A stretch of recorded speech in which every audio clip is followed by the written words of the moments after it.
मुख्यमंत्री की शपथ लेने से पहले विजय ने कैसे प्रधानमंत्री को जवाब दिया? आखिर राहुल गांधी के विजय से फोन पर बात करने के बाद कैसे तमिलनाडु की राजनीति में अब सत्ता के अंदर भागीदारी का रास्ता कांग्रेस के लिए साफ हो रहा है? दोस्तों, तमिलनाडु की राजनीति में जो उलटफेर हुआ है वो तो भारत की राजनीति में मतलब सालों बाद देखने को मिलता है। लेकिन अब सवाल टीवीके की विजय या विजय की विजय का नहीं है। अब सवाल यह है कि विजय शपथ ग्रहण कब लेंगे। ऐसी जानकारी है दोस्तों कि आज विजय राज्यपाल से मुलाकात कर सकते हैं तमिलनाडु की, और यह पॉसिबल है कि कल विजय शपथ ग्रहण एक मुख्यमंत्री के तौर पर कर ले। लेकिन उससे पहले सवाल ये कि जो बड़ा मैंडेट विजय को मिला है उस पर कांग्रेस पार्टी का क्या स्टैंड है, और क्या विजय ने अपने दम पर उतना जादुई आंकड़ा 118 का जादुई आंकड़ा हासिल कर लिया है जो सरकार बनाने के लिए चाहिए होता है। लेकिन उससे पहले मैं आपको बड़ी जानकारी दे देती हूं दोस्तों। शपथ मुख्यमंत्री के तौर पर तो विजय ले ही लेंगे, क्योंकि उनके पास सबसे बड़ा दल है। सबसे बड़े दल को ही राज्यपाल बुलाते हैं सरकार बनाने का न्योता देते हुए। और एमके स्टालिन तो मुख्यमंत्री के तौर पर इस्तीफा भी दे चुके हैं। जो औपचारिकता है वो वहां पूरी हो चुकी है। दोस्तों, टीवीके को बधाई देते हुए प्रधानमंत्री ने एक ट्वीट किया था 4 मई को। अच्छा, दिलचस्प है कि प्रधानमंत्री के ट्वीट का बड़ी देर में जवाब दिया है विजय ने। 4 मई को जब नतीजे आए, शाम को 6:26 पर प्रधानमंत्री ने टीवीके को बधाई दी और ये कहा कि जो केंद्र सरकार है वो तमिलनाडु की भलाई के लिए काम करती रहेगी। लेकिन विजय के तेवर देखिए कि 4 मई को प्रधानमंत्री के ट्वीट का जवाब कब दे रहे हैं? 5 मई की शाम को, ऑलमोस्ट 24 घंटे बाद, वो भी 5:21 पर। 6:30 पे देते तो पूरा 24 घंटा एग्जैक्टली हो जाता, मतलब ऑलमोस्ट 23 घंटे बाद।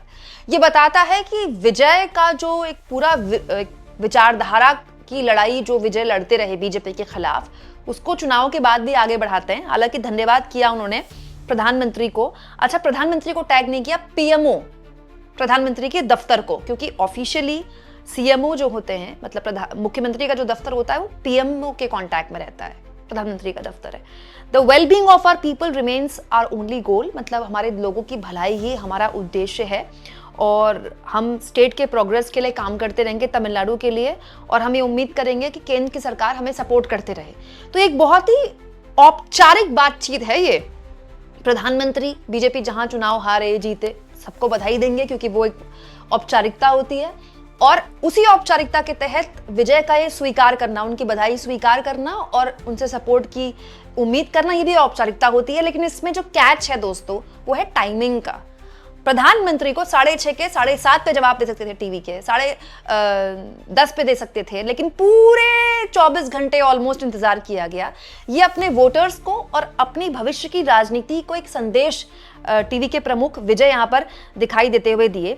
लेकिन इस बीच एक और बड़ी जानकारी मैं आपको बता दूं दोस्तों, राहुल गांधी से भी बातचीत की थी टीवी के प्रमुख ने, और राहुल गांधी से बातचीत को लेकर भी एक जानकारी निकल कर आई है। राहुल गांधी ने भी जब विजय से बातचीत को लेकर बात बोली थी, ये भी शाम को 7:30 बजे ही था, 4 मई को, ठीक है, जब नतीजे आए थे, कि मैंने विजय से बात की है और मैंने उनको कांग्रेचुलेट किया है टीवी के केस जीत के लिए, और हम तमिलनाडु की भलाई के लिए काम करते रहेंगे।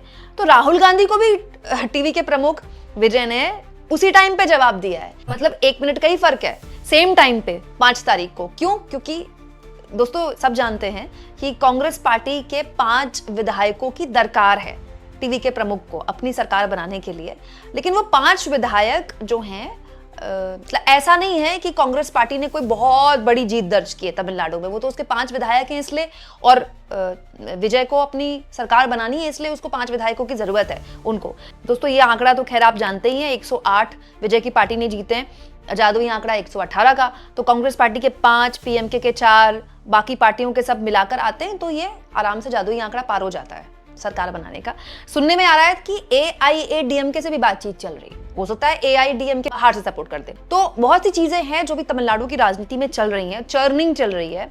लेकिन एक चीज है कि जो आरोप प्रत्यारोप का दौर है वो एक अलग लेवल पर पहुंच गया है। दोस्तों, जानकारी ये भी निकली है कि थालापति विजय की पार्टी ने मल्लिकार्जुन खड़गे को चिट्ठी लिखी है कि समर्थन पत्र दीजिए, क्योंकि समर्थन पत्र आपको ऑन रिकॉर्ड देना पड़ता है ना, कि हम आपकी पार्टी को समर्थन करते हैं, हमारे 5 विधायक आपकी पार्टी को समर्थन करते हैं। वो पत्र लेकर टीवी के प्रमुख जाएंगे गवर्नर के पास, कि हमारे पास इस पार्टी के 5 सांसदों का समर्थन है, इस पार्टी के 10 सांसदों का समर्थन है, तो ये हमने इस तरह से सरकार बनाने का जो पूरा आंकड़ा होता है वो हमारे पास हासिल है वो आंकड़ा।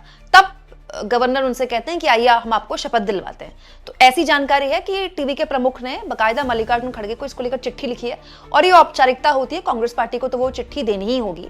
लेकिन उससे पहले केसी वेणुगोपाल ने कल एक प्रेस कॉन्फ्रेंस भी की। दोस्तों, इस प्रेस कॉन्फ्रेंस में केसी वेणुगोपाल ने कहा था कि टीवी के प्रमुख विजय ने चिट्ठी लिखी है कांग्रेस पार्टी को, सपोर्ट मांगा है। ये भी औपचारिकता होती है, सपोर्ट मांगती है पार्टियां, और कांग्रेस पार्टी ने जो ये फैसला है वो राज्य की नेतृत्व को दे दिया है। राज्य की नेता जो हैं वो इस पर तय करें।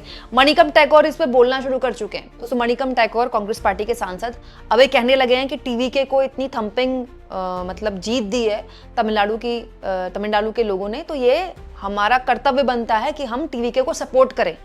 मणिकम टैगोर भी, मतलब जो राज्य के नेता हैं वो भी आप टीवीके के सपोर्ट में हैं, जो केंद्र के नेता हैं वो भी टीवीके के सपोर्ट में हैं। तो भाई पहले ही आ जाते। यही तो कांग्रेस पार्टी की सबसे बड़ी खामी है, सब जानते हैं सबके बारे में। अच्छा दोस्तों, सबको ये पता था कि विजय का एक बहुत मतलब तगड़ा उनको लेकर क्रेज है तमिलनाडु में। हालांकि कोई ये भांप नहीं पाया एक एग्जिट पोल के अलावा कि इतने बड़े मैंडेट के साथ विजय मतलब डेब्यू कर देंगे तमिलनाडु की पॉलिटिक्स में।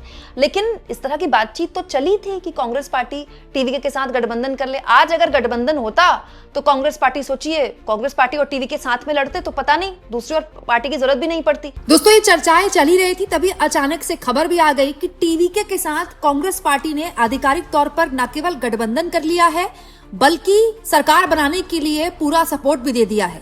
इंपॉर्टेंट ये है कि अब ये गठबंधन सिर्फ सरकार के लिए नहीं, लोकल बॉडीज यानी कि स्थानीय चुनाव के लिए भी होगा, लोकसभा के लिए भी होगा, राज्यसभा के लिए भी होगा। मतलब तमिलनाडु की पॉलिटिक्स में कांग्रेस पार्टी ने एक नए खेमे को ज्वाइन कर दिया है। अच्छा, अब राज्य के नेता कह रहे हैं कि नहीं, विजय और राहुल गांधी साथ में प्रचार करते तो खूब फायदा होता। तो भाई पहले ही कर लेते। अब राज्य के नेता भी कह रहे हैं विजय के साथ गठबंधन करना चाहिए और केंद्र के नेता भी गठबंधन के लिए हरी झंडी दे रहे हैं। तो ये अपने आप में कांग्रेस पार्टी के फैसले ना लेने की क्षमता को भी दिखाता है, जिसके बारे में चर्चा होनी चाहिए। अगर टीवीके को इतनी बड़ी मेजोरिटी ना मिली होती तो आप सोचिए 5 सीटों पर अगर कांग्रेस पार्टी का पूरा आप परफॉर्मेंस देखें तो ये बहुत खराब परफॉर्मेंस है कांग्रेस पार्टी का। इस बीच डीएमके और कांग्रेस के बीच में भी गतिरोध शुरू हो गया है। दोस्तों, डीएमके के प्रवक्ता हैं अन्नादुराई, उनकी तरफ से एक बयान दिया गया है कि एमके स्टालिन ने राहुल गांधी के प्रधानमंत्री बनने का हमेशा समर्थन किया है। देखिए, लिख रहे हैं कि जब बीजेपी और आरएसएस के लोग राहुल गांधी को पप्पू बोलकर ट्रोल किया करते थे, एमके स्टालिन ने उनको पीएम कैंडिडेट उनको पोर्ट्रे किया था। और आज 5 सीटें अगर कांग्रेस पार्टी जीती है तो ये भी डीएमके की वजह से जीती है। मतलब डीएमके के जो प्रवक्ता हैं वो अब खुलकर कांग्रेस पार्टी की एक तरह से उनका विरोध करने लगे हैं कि देखिए अब इनको सत्ता चाहिए तो ये टीवीके के साथ जा रहे हैं। यहां मैं आपको याद दिला दूं दोस्तों कि एमके स्टालिन की पार्टी डीएमके और कांग्रेस पार्टी का बहुत लंबा मतलब गठजोड़ रहा है बहुत लंबे टाइम से, और लोकसभा चुनाव में भी कांग्रेस पार्टी को इसका बहुत फायदा होता है। अब ये कहा जा रहा है कि अगर कांग्रेस पार्टी मतलब डीएमके की तरफ से कहा जा रहा है कि गठबंधन तोड़कर टीवीके के साथ गठबंधन करती है तो लोकसभा चुनाव में इसका नुकसान होगा। अभी खैर तो लोकसभा चुनाव में 2029 में तो बहुत वक्त है, लेकिन हाँ ये इंपॉर्टेंट है दोस्तों कि कांग्रेस पार्टी ने इस पूरे एपिसोड में कितनी भारी भूल की। तो उस वक्त खबर ये आई थी कि राहुल गांधी चाहते हैं कि टीवीके के साथ गठबंधन हो जाए, जब गठबंधन को लेकर बातचीत चल रही थी, और डीएमके के साथ काफी गतिरोध भी हुआ था बहुत सारी सीटों को लेकर, कम सीटें दी थी डीएमके ने। तो भाई अगर राहुल गांधी चाहते थे और नहीं हो पाया गठबंधन तो ये किसकी नाकामी है? अगर सबसे बड़ा नेता पार्टी का कुछ चाह रहा है और वो इंप्लीमेंट नहीं हो पा रहा है तो या तो कांग्रेस पार्टी में इतना ज्यादा डेमोक्रेसी है कि राज्य का जो नेतृत्व है वही तय करता है, केंद्र का नेतृत्व तय नहीं करता, या फिर राज्य का नेतृत्व ये समझ ही नहीं पाया कि जमीन पर किस तरह का माहौल था। नहीं तो गठबंधन तो पहले हो जाना चाहिए था। लेकिन अब ऐसा माना जा रहा है कि बस एक औपचारिकता है और चिट्ठी बहुत जल्द कांग्रेस पार्टी की टीवीके को मिल जाएगी।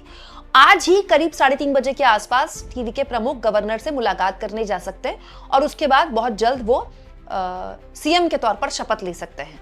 लेकिन तमिलनाडु की राजनीति कैसे न केवल तमिलनाडु बल्कि देश की राजनीति को प्रभावित करती है और टीवीके अपनी मौजूदगी से कैसे विपक्ष का स्पेस जो है वो और बड़ा करती है, इस पर सबकी निगाहें बनी रहेंगी। दोस्तों, आपको क्या लगता है? कमेंट बॉक्स में जरूर लिखें।